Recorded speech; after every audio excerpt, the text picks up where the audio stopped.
Ассалаумағалейкум, құрметті көрермендерім, баршаңызға қайырлы күн. Так, бүгін қорада атештерінің барлығын қалдырдық. Мінекей екәділер астролог полный қалдырдық. Мінекей төлесіп тұр, көгершіндер бәрі бір қалыпты. Біздер мұнда тауықтарды далаға шығарып жатырмыз. Біле қазір күн жылы, сол себепті далаға шығарып жатырмыз барлығын.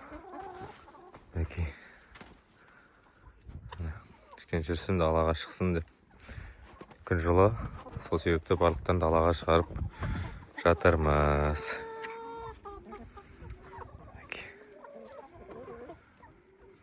Қазір енді болар кішкене жерде қар болғаннан кейін жайылмайды, бірақ күн жылы. Алла бұйыртса, осы суббота или воскресенье күні жақсы бір видео түсіретін боламыз. Алла бұйыртса, каналға жазылып, лайк басып, қолдағандарыңызға көп-көп рахмет. Келесі видеода көріскенше сау саламатта болыңыздар.